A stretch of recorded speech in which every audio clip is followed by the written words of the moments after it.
వెళ్ళాడు, combine state వెళ్ళాడు, separate అయ్యాక వెళ్ళాడు. రాష్ట్ర బడ్జెట్ ఎంత ఉంది, రాష్ట్ర అప్పు ఏంటి, రాష్ట్ర ఖజానాలో ఏముంది, మనం చెప్పింది చేయగలమా లేదా అన్న ఆలోచన ఉండాలి కదా. జగన్ చిన్నవాడైనా మొదటిసారి ముఖ్యమంత్రి అయినా ఆయన చెప్పిన ప్రతిదీ చేశాడు. ఎలా చేశాడు? ఆయనే సంపద సృష్టించుకున్నారు, ఆయనే ప్రజలకు ఇచ్చిన మాటను నెరవేర్చుకోవాలన్న చిత్తశుద్ధితో చేశాడు. చంద్రబాబు నాయుడు దిగిపోయే రోజుకి ఖజానాలో ఎంతుంది? 100 కోట్లు కూడా లేదు. మరి చంద్రబాబు నాయుడు లాగా అమ్మో ఏపీని అమ్మేయాలి, అమ్మో భయం వేస్తుంది, నేను చేయలేను, ఇలాంటి మాటలు ఎప్పుడైనా మాట్లాడారా? జగన్మోహన్ రెడ్డి ఎప్పుడు మాట్లాడలేదు.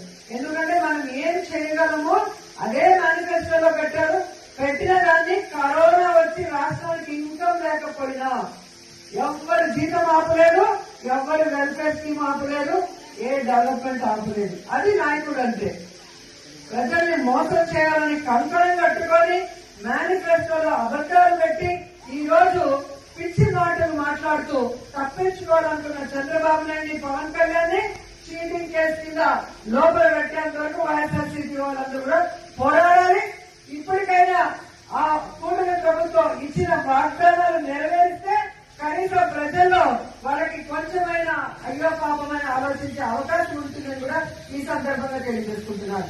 ఎందుకంటే జగన్మోహన్ రెడ్డి గారు ఉన్నప్పుడు మహిళలకి వాళ్ళ పేరు మీద ఇళ్ల పట్టాలు ఇచ్చారు. ఇక్కడ ఎన్హెచ్ మీద మీరు చూసారు, ఎంత మంచి చోట మనం ఇవ్వడం జరిగింది. నేను మంత్రి అయిన మొదటి కేబినెట్ లో ఈ నిండులో ఆగిపోయిన ల్యాండ్ అన్ని కూడా ఏ విధంగా జగన్ గారు చెప్పి కేబినెట్ లో అప్రూవ్ చేసుకుని మనం ఇళ్ల పట్టాలు ఇవ్వడం జరిగింది. అది మీ మీద ఉన్న అభిమానం, నాకున్న అభిమానం, జగన్ ఉన్నకున్న అభిమానం. మనం కోరిన వెంటనే పేదవాళ్ళకి మనం ఇల్లు ఇవ్వాలి. ఈ సమస్య అనగానే అది ఎలా పరిష్కరించి జగనన్న చేశారో మీ అందరూ కూడా గమనించాలి. అలాగే ఇదే మండలంలో ఉన్నారు, గతంలో ఉన్న ఎమ్మెల్యేలు గాని, ఎక్స్ మన శ్రీశైలం బోర్డు చైర్మన్ ఇక్కడే జడ్పీటీసీగా చేశారు. కానీ ఈ మండలానికి ఏమైనా చేశారో మీరు ఆలోచించండి. నేను అపోజిషన్ ఎమ్మెల్యేగా ఉన్నప్పుడు, రేవతమ్మ సర్పంచ్ గా ఉన్నప్పుడే ఈ ప్రాంతంలో రోడ్లు వేశాం, బస్ షెల్టర్లు కట్టాం, అలాగే ఆర్ఓ ప్లాంట్లు పెట్టాం.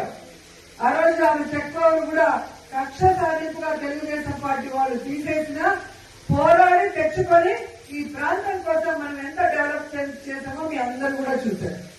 అలాగే ఈ రోజు మన అధికారం వచ్చాక వారింటికి నేను భోజనానికి వెళ్ళినప్పుడు ఆ ప్రాంతంలో ఆ టెంపుల్ ది శిథిలావస్థలో మొత్తం మట్టి దిబ్బగా ఉంటే ఏంటి అని అడిగినప్పుడు ఈ ప్రాంతానికి ఒక ఇంపార్టెన్స్ ఉంది, ఒక వెంకటేశ్వర స్వామి టెంపుల్ ఉండేది, ఆ విగ్రహాలన్నీ ఇప్పుడు చెన్నైలో మ్యూజియం లో ఉన్నాయి, ఇక్కడ టెంపుల్ ఉంటే ఊరు బాగుంటుంది, రోజు నిత్యం దీపం వెలిగించే ఒక టెంపుల్ ఉండాలి అని చెప్పి కోరినప్పుడు మనం ఏ విధంగా టీటీడీలో మరి అప్పుడున్న సుబ్బారెడ్డి గారిని కానీ ఆ తర్వాత కరుణాకర్ రెడ్డి గారిని కానీ మాట్లాడి ఫండ్స్ తీసుకొచ్చి ఆ టెంపుల్ ని కట్టించామో మనం చూసాం. అలాగే మీరు చూస్తే బుగ్గాగ్రహారంలో నింద్ర, విజయపురం, నగరి రూరల్ కి కలిపి కళ్యాణ మండపాన్ని ఎక్కడో పిచ్చాటూరు లేదా చెన్నై లేదా దూరంగా వెళ్తుంటే మన వాళ్ళకి ఎందుకు ఒక టీటీడీ కళ్యాణ మండపం ఉండకూడదని టీటీడీలో మాట్లాడి నేను చేయగలిగాను.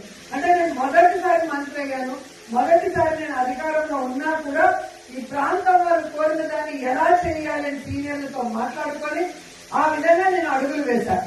మరి ఇక్కడ సీనియర్ మోస్ట్ ఉన్నామని చెప్పుకుంటున్నారు కదా, ఈ రోజు నా గురించి తిరుపతి ప్రెస్ క్లబ్ లో మీరు మాట్లాడుతున్నారు కదా, వాళ్ళని నేను ప్రశ్నిస్తున్నాను.